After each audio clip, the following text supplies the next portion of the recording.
স্বেচ্ছায় রক্তদান শিবিরের মাধ্যমে সকলকে এই মহৎ কাজে এগিয়ে আসার আহ্বান জানালো ইয়ং স্টার স্পোর্টিং ক্লাব। গ্রীষ্মকালীন রক্তের সংকট দূর করতে ও মুমূর্ষু রোগীদের জীবনদান দিতে স্বেচ্ছায় রক্তদান শিবির আয়োজন করে ইয়ং স্টার স্পোর্টিং ক্লাবের সদস্যরা। রবিবাসরীয় দিনে কলকাতার 20 নম্বর ওয়ার্ডে আয়োজিত রক্তদানে স্বতঃস্ফূর্ত সাড়া পাওয়া যায়। এই রক্তদান শিবিরের প্রধান উদ্যোক্তা ক্লাবের সদস্য সোনু সোনকার। এদিনের রক্তদান শিবিরে উপস্থিত ছিলেন স্থানীয় পৌরপিতা বিজয় উপাধ্যায়, ছিলেন মেডিকেল ব্যাংকের ডিআশিস, তৃণমূল নেতা পাপ্পু তিওয়ারি, কংগ্রেসের উত্তম সোনকার, অমিত মিশ্রা, জেপি রায় সহ অন্যান্যরা। এছাড়াও এদিন উপস্থিত ছিলেন ক্লাবের সভাপতি সুভাষ শর্মা, উপসভাপতি সন্তোষ খরোয়ার, সম্পাদক বিকাশ সিং, কিষান যাদব ও যুগ্ম সম্পাদক আকাশ সোনকার, আকাশ গুপ্তা, সুরজ সরোজ, পিন্টু সরোজ সহ অন্যান্যরা। এই রক্তদান শিবির প্রথম বর্ষে পদার্পণ করল। এটা আমার একার সম্ভব না, আমাদের যত ক্লাব মেম্বার আছে সবাই সাপোর্ট করেছে এই প্রোগ্রামটা করার জন্য, আর সবাই অনেক খেটেছে। তো আমরা চাই সবারই ভালো হোক, আর নিশ্চয়ই ভালোর জন্য আমরা সব সময় দাঁড়িয়ে রয়েছি। কাউন্সিলর সাথে ফুল সাপোর্ট আছে আমাদের। আমাদের যে কাউন্সিলর আছে খুব ভালো, আমাদেরকে খুব ভালো লাগছে। যেমনি আমাদের হিন্দু ধর্মে আজকে আমাদের নবরাত্রা প্রথম দিন আছে, ঠিক আছে, আর এই মুহূর্তে মায়ের দয়ায় খুব ভালো একটা প্রোগ্রাম আমরা রেখেছি। আর আমাদের যে কাউন্সিলর আছে ওনার ফুল সাপোর্টেড, তার জন্য অনেক অনেক ধন্যবাদ। ক্লাব 50 জন টার্গেট আছে আমাদের, আরো বেশি হতে পারে। অর্গানাইজার হচ্ছে আমি, ইয়াং স্টার বয়েজ ক্লাব। প্রথম দিকে রক্তদাতা আন্দোলন নিয়ে যে আরম্ভ করলো ওর নাম হচ্ছে ডিআরসিস।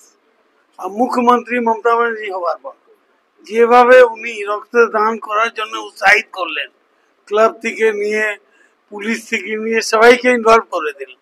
তো রক্তদাতা আন্দোলনে আর টিআরসিস মতনের নেতৃত্ব থেকে আর ভালো সুযোগ পেয়ে গেলেন। কিন্তু এটা বাস্তব অস্বীকার করার কোনো জায়গা নেই। আমরা লেফটের সময়ও দেখেছি টিআরসিস একা গলা ফাটিয়ে ফাটিয়ে পাড়া পাড়া অঞ্চল অঞ্চলে ঘুরে ঘুরে কিভাবে মানুষদের মানে বাধ্য করতো কি রক্ত দিতে হবে মানুষের জন্য। এক সময় আমাদের হিন্দি ভাষাভাষী এরিয়াতে রক্ত দিতে মারা দিত না। ছেলে যদি রক্ত দিতে যাচ্ছে মারা বলতো না, রক্ত দিতে হবে না, ক্ষতি হয়ে যাবে, তুমি কি মরে যাবে, রক্ত না থাকলে মানুষ বাঁচে না, এরকম বুঝাতো। কিন্তু আস্তে আস্তে ওখানেও জাগরণ ডিআরসিস মতন লোক নিয়ে এসছে, মমতা ব্যানার্জি নিয়ে এসছেন, অনেক অনেক ধন্যবাদ। ইয়ংস্টার ক্লাব তারা আজকে স্বেচ্ছায় রক্তদান করছে 20 নম্বর ওয়ার্ডে। আমার পাশেই বসে আছেন মাননীয় বিজয় উপাধ্যায়, যিনি পৌর প্রতিনিধি, এবং সমস্ত ভলেন্টিয়াররা রয়েছে যারা আজকে এই রক্তদান শিবিরটাকে অর্গানাইজ করছে। এই মুহূর্তে সারা পশ্চিমবাংলায় রক্তের খুব সংকট। পার ডে 4000 ইউনিট রক্ত দরকার, কিন্তু সংগ্রহ হচ্ছে না। বিশেষ করে বিভিন্ন উৎসব চলছে, তার সঙ্গে পরীক্ষা গেছে এবং গ্রীষ্মকাল, এটা একটা খুব কঠিন অবস্থা। আজকে ইয়ংস্টার ক্লাব যে রক্তদান করছে এর ফলে বহু মানুষের জীবন বাঁচবে। তার কারণ একটা রক্ত 4টে মানুষ পাবে। প্লাজমা, প্লেটলেট, ক্রায়ো, আরবিসি এভাবে ভাগ করা হয়। এই রক্তদান শিবির একমাত্র মানুষের দ্বারাই সম্ভব। তার কারণ সুস্থ মানুষ তিনিই রক্ত দিয়ে মানুষের জীবন বাঁচান। মহিলাদের কাছেও আমার অনুরোধ, এইরকম সংকট মুহূর্তে তারাও যাতে পাশে দাঁড়ায়।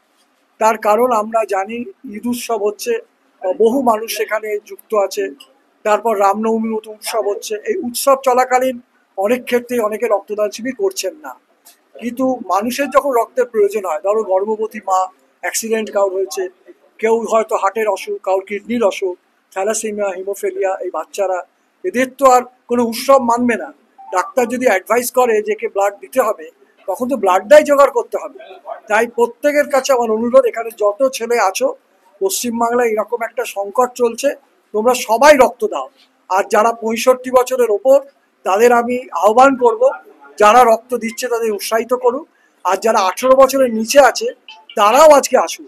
তারা শিখে নিক যে আগামী দিন আমি যখন রক্তদাতা হব কিভাবে আমি রক্ত দিতে পারবো। তাই তোমাদের মিডিয়াকে আমি অনুরোধ করব, তোমরা এটা সর্বস্তরের মানুষের কাছে পৌঁছয়। তার কারণ আজকে বিজয়দার অঞ্চলে 3খানা এই মুহূর্তেই চলছে। হয়তো আমরা এখান থেকে 100, 150 কি 200 ইউনিট রক্ত পাবো, তাতে হয়তো কয়েকশো মানুষ বাঁচতে পারবে। প্রত্যেকটা পাড়ায়, প্রত্যেকটা ওয়ার্ডে যদি এই ধরনের কাউন্সিলররা ক্লাবরা অর্গানাইজড করে তাহলে বাংলায় কেউ রক্তের অভাবে মারা যাবে। আমাদের সহযোগ্য করেছে অনেক ভালো। আর তারপরে আমরা সবাই মিলে আমাদের ক্লাবের ছেলে মিলে একটু করেছি, সব ভালো করে। আমরা 22 জন মিলে মেম্বার আছি, সব মিলে। আমরা অনেকদিন ধরে ভাবছিলাম কি এরকম কিছু কাজ করব। ভাবছিলাম শুধু প্রথমবার আমাদের যে কাউন্সিলর আছে আমাদের বিজয় উপাধ্যায়, উনি বললেন তোরা যা কিছু করবি আমি তোদের পিছনে আছি। এই সাহায্যটা পেয়ে আমাদের হিম্মত এসে জোর এসেছে, তাই জন্য আমরা এইসব কাজটা করেছি। আগে উনি বলেছেন কি তোমরা এরকম যা কাজ করবে তোমাদের সাথে আমি আছি, তো এই প্রথম শুরু করেছি। আগে বছর ভাবছি আমরা এর থেকে বড় করতে চাই। এমনি ছট পুজোতে করতে পারি, পুজো অনেক রকমের হয়, যেটা ক্লাব যত আছে ওরা পূজা যেটা হয় ওদের সাথে সাহায্য করি আমরা। খুবই ভালো লাগলো কি এই ব্লাড ক্যাম্পটা করলে অনেক ভালো লাগলো কি কারোর একটা জীবন বাঁচাতে পারবে। এই যা গরমি এখন যা পড়ছে, গরম যা পড়ছে, এই গরম মধ্যে কেউ ব্লাড দিতে চায় না। এখানে এতটা ডোনাররা এসে ব্লাড দিচ্ছে, অনেক অনেক ধন্যবাদ যে ডোনার আছে, অনেক অনেক অনেক। এবং এই রক্তদান যেটা আমরা একে অপরের জন্য করি, আজ অবধি বিজ্ঞানের উন্নতির সাথে সাথে রক্তদানের কোনো ফ্যাক্টরি তৈরি হয় এটা আমাদের এক শরীর থেকে অন্য শরীরে এই ধরনটা করতে হয় প্রাণ বাঁচাতে। এই যে যুবকরা এগিয়ে এসছে রাজস্থান ক্লাবের, তাদের সকলকেই খুবই সাধুবাদ জানাচ্ছি। প্রথমবার এরা রক্তদান এইখানে করেছে, আর আমি এদেরকে খুব সাহায্য করেছি, এদেরকে বলেছি যে তোমরা করো, আমরা তোমার সঙ্গে আছি। আমাদের দল তৃণমূল কংগ্রেস তোমার সঙ্গে আছে, আমাদের কাউন্সিলর এমএলএ তোমাদের সঙ্গে আছে, আর সবাই এদেরকে সাহায্য করে এই রক্তদানে আমরা চেষ্টা করেছি। ইয়াংস্টার সাপোর্টিং ক্লাবের পক্ষ থেকে এবং আমার এই সকল ভাইরা প্রত্যেক দিন তারা নিজের নিয়ে কাজে ব্যস্ত থাকে, কিন্তু তার মধ্যে থেকেও সময় বার করে এত সুন্দর একটা অনুষ্ঠানের আয়োজন করেছেন রক্তদান শিবির। রক্তদান মানুষ করা উচিত, কারণ এই রক্ত থেকে কিন্তু অনেক মানুষের জীবন বাঁচে। অনেক অসুস্থ মানুষ, অনেক সময় পথ দুর্ঘটনায় কারো কিছু ক্ষতি হলো, ডায়ালিসিস পেশেন্ট যারা থাকে তাদের জন্য, থ্যালাসেমিয়া তাদের ক্ষেত্রে কিন্তু এই রক্তটা খুব প্রয়োজন। কিন্তু এই রক্তটা পাবো কোথা থেকে? যদি এই ক্লাবগুলো যদি এই রক্তদান শিবির করে তাহলে কিন্তু এইখান থেকে কিন্তু আমরা এই রক্তটা নিয়ে তাদেরকে সাহায্য করতে পারি। এই জন্য রক্তদান শিবির করা খুব প্রয়োজন।